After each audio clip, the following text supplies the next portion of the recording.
नमस्कार। स्वतंत्रता दिवस के अवसर पे सभी देशवासियों को, सभी दिल्ली वासियों को बहुत बहुत ढेर सारी दिल से शुभकामनाएं। हमारा देश 1947 में आज़ाद हुआ था। आज ही के दिन 15 अगस्त को हर साल हम लोग 15 अगस्त को उन सब लोगों को याद करते हैं जिन लोगों ने देश को आज़ाद कराने के लिए खूब त्याग किया था, तपस्या की थी, अपनी जान की कुर्बानी दी थी। सुभाष चंद्र बोस, भगत सिंह, अशफाकुल्ला खान, चंद्रशेखर आज़ाद, न जाने कितने लोगों ने अपने देश को आज़ाद कराने के लिए अपनी जान कुर्बान कर दी थी। बाबा साहब अम्बेडकर, महात्मा गांधी, सरदार पटेल, न जाने कितने लोगों ने अपना पूरा जीवन में त्याग किया, तपस्या की, अपना करियर बर्बाद कर दिया और देश को आज़ाद कराने के लिए अपनी जवानी में लग गए। देश आज़ाद होने के बाद 1947 से लेके आज तक पिछले 73 साल में इस आज़ादी को बरकरार रखने के लिए भी बहुत लोगों ने कुर्बानी दी है। आज भी बॉर्डर के ऊपर न जाने कितने सैनिक अपनी जान कुर्बान करके हम लोगों को सुरक्षित रखे हुए हैं। आज जब आप खुली हवा में सांस लेते हैं, आज़ादी के साथ सड़कों पे टहलते हैं, आज़ादी के साथ ये जीवन व्यतीत कर रहे हैं, हमें एहसास भी नहीं होता कि कितने सैनिक बॉर्डर के ऊपर अपनी जान कुर्बान करके हमें ये आज़ादी बख्शते हैं। कुछ दिन पहले आपने सुना होगा चाइना के बॉर्डर के ऊपर हमारे 20 सैनिक चाइना के साथ दो हाथ करते हुए शहीद हो गए। आज का दिन उन सब लोगों को भी याद करने का दिन है जिन लोगों ने पिछले 73 साल में इस आज़ादी को बरकरार रखने के लिए अपनी जान कुर्बान कर दी। उन्हें याद कीजिए।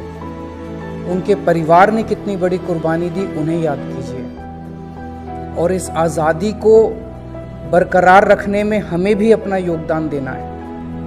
एक तरफ जहां ये सैनिक देश के बॉर्डर के ऊपर अपनी जान कुर्बान करके हमें आज़ादी बख्शे हुए हैं, हमारा भी फ़र्ज़ बनता है कि हम देश की प्रगति में अपना योगदान दें। वो लोग बॉर्डर के ऊपर हमारी आज़ादी बरकरार रखने के लिए अपनी जान कुर्बान कर रहे हैं। हमें देश के अंदर रह के हर नागरिक को एक तरफ उनकी कुर्बानी को याद करना है, उनकी कुर्बानी को सलाम करना है और अपना योगदान देना है। आज 15 अगस्त के दिन अगर हम केवल औपचारिक रूप से 15 अगस्त मनाकर अपने घर चले जाएंगे तो ये ठीक नहीं होगा।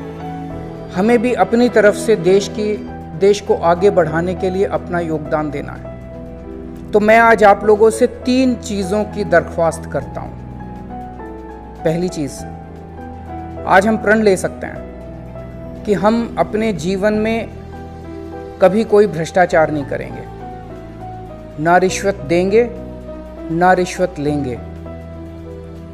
भ्रष्टाचार करना, रिश्वत लेना, रिश्वत देना देश के साथ गद्दारी है, भारत माता के साथ गद्दारी है, उन सब सैनिकों के साथ गद्दारी है जो देश के बॉर्डर के ऊपर अपनी जान कुर्बान करते हैं। उन सब लोगों के साथ गद्दारी है जिन लोगों ने अपने देश को आज़ाद कराने के लिए अपनी जान कुर्बान की। भगत सिंह के साथ गद्दारी है, चंद्रशेखर आज़ाद के साथ गद्दारी है, सुभाष चंद्र बोस के साथ गद्दारी है। तो एक तो हमें ये प्रण लेना चाहिए कि हम ना रिश्वत देंगे और ना रिश्वत लेंगे।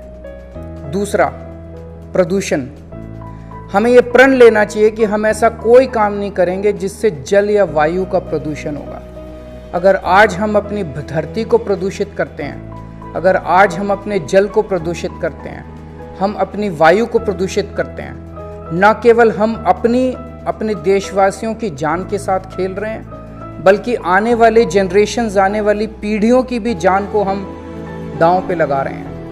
तो दूसरा, हमें ऐसा कोई काम नहीं करना जिससे हम जल, वायु या पृथ्वी को प्रदूषित करें। और तीसरा काम हम कर सकते हैं कि अपने देश को साफ सुथरा रखना है, गंदगी नहीं फैलानी। मैं कई बार ये सोचता हूँ कि जब हम सड़क पे निकलते हैं 2 मिनट नहीं सोचते, कुछ खाया और सड़क के ऊपर कुछ भी फेंक दिया।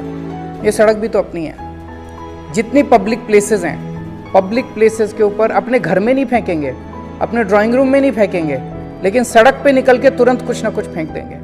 तो हमें अपने देश को साफ सुथरा रखना है। ये 3 चीज़ें हमें याद करनी है। 3 चीज़ों का आज 15 अगस्त को हमें प्रण लेना है। तभी हम ये सोच सकते हैं कि हम उन लोगों के कुर्बानी को सच्चे तरीके से याद कर रहे हैं, जिन लोगों ने हमें आज़ादी दिलाई और जिन लोगों ने हमें आज देश को आज़ाद रखने में अपनी कुर्बानी कर रहे हैं। एक बात और आपके साथ मैं आज स्वतंत्रता दिवस के ऊपर करना चाहता हूं। पूरा देश और पूरी दुनिया इस टाइम महामारी से जूझ रही है। पूरे देश के अंदर कोरोना फैला हुआ है, पूरी दुनिया के अंदर कोरोना फैला हुआ है। ऐसे समय कहते हैं कि मानव जाति के इतिहास में इतनी बड़ी महामारी कभी नहीं आई, इतनी बड़ी विपदा मानव जाति के इतिहास में कभी नहीं आई। 1918 में स्पेनिश फ्लू आया था, वो भी काफी बड़ा था, लेकिन बताते हैं कि कोरोना की ये महामारी उससे भी कहीं ज्यादा बड़ी है। सब लोग जूझ रहे हैं इससे, कई लोगों की मौत हो चुकी है।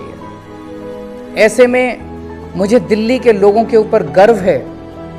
ऐसे में मुझे मेरे दिल्ली वासियों के ऊपर गर्व है कि दिल्ली के लोगों ने अपनी सूझबूझ से, अनुशासन से, मेहनत से, हम सब दिल्ली वासियों ने मिलके कोरोना पे कुछ कंट्रोल कर लिया। मैं ये नहीं कहूँगा पूरी तरह से कंट्रोल हो गया है, क्योंकि ये ऐसी महामारी है जिसका किसी को कुछ नहीं पता कि ये कल क्या रूप धारण कर लेगी। अभी फिलहाल स्थिति कंट्रोल में है दिल्ली के अंदर। आज हम दिल्ली में 100 टेस्ट करते हैं तो 2 महीने पहले 35 लोग बीमार निकलते थे उसमें। आज 100 टेस्ट करते हैं तो 6 लोग बीमार निकलते हैं। आज दिल्ली के अंदर कोरोना से होने वाली मौतों की संख्या में भारी कमी आई है।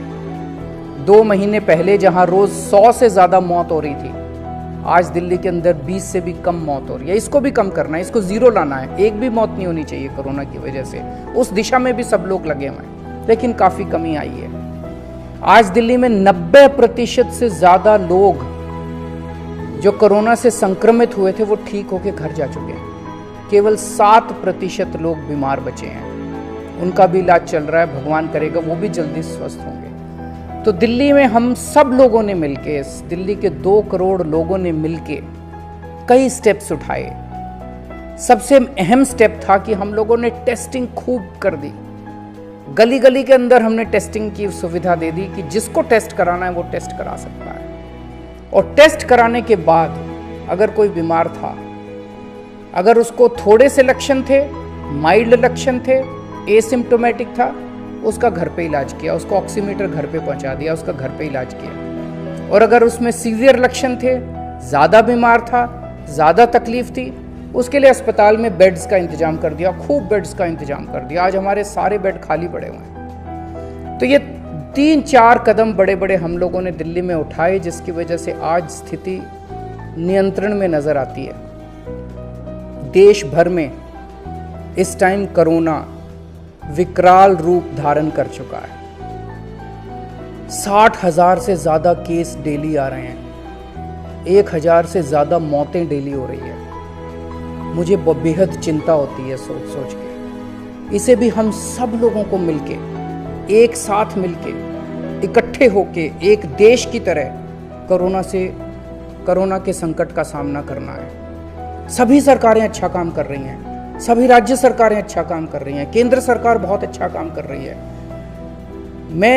चूंकि दिल्ली के अंदर हम सब ने मिलके इस पे काबू पाया, मुझे लगता है कि अगर 2-3 कदम और उठाए जाएं, जो काम चल रहे हैं वो अच्छे काम चल रहे हैं, 2-3 कदम और उठाए जाएं, मुझे डर है कि अगर ये गांव-गांव में फैल गया तो देश के अंदर बड़ा विकराल रूप धारण कर सकता है। एक तो हर गांव के अंदर ऑक्सीमीटर, 2-3 ऑक्सीमीटर अगर पहुंचा दिए जाएं, हर गांव के अंदर 3-4 ऑक्सीजन के सिलेंडर पहुंचा दिए जाएं, तो अगर हर गांव के अंदर कोई भी, और हर गांव के अंदर टेस्टिंग की सुविधा कर दी जाए, तो हर गांव में कोई भी बीमार होता है, अगर उसके कम लक्षण है तो घर में ही उसका इलाज हो जाएगा। सांस में दिक्कत है तो उसको वहीं पंचायत घर में ऑक्सीजन सिलेंडर के ऊपर ऑक्सीजन की सुविधा दे दी जाए, और ज़्यादा बीमार होता है तो उसे डिस्ट्रिक्ट में हॉस्पिटल में ले जाया जाए। ऐसा करने से हर गांव के अंदर कोरोना को नियंत्रण करने के लिए गांव में सुविधा तैयार हो जाएगी और अस्पतालों के अंदर ऊपर प्रेशर कम पड़ेगा। मुझे लगता है ये 3-4 चीज़ें करने से काफ़ी कोरोना को मैनेज करने में मदद मिलेगी। ये समय एक दूसरे की बुराई करने का नहीं है, ये समय किसी भी सरकार की बुराई करने का नहीं है, ये समय एक दूसरे से लड़ने का नहीं है, ये समय सब लोगों को मिलके कोरोना से लड़ने का है। सब लोग मिलके कोरोना से लड़ेंगे तो कोरोना हारेगा, आपस में लड़ेंगे तो कोरोना जीत जाएगा, हम हार जाएंगे। आइए आज हम सब लोग मिलके प्रण लेते हैं कि हम सब लोग एक देश की तरह, एक राष्ट्र की तरह इकट्ठे होकर कोरोना का मुकाबला करेंगे और देश को कोरोना से सुरक्षित रखेंगे। जय हिंद।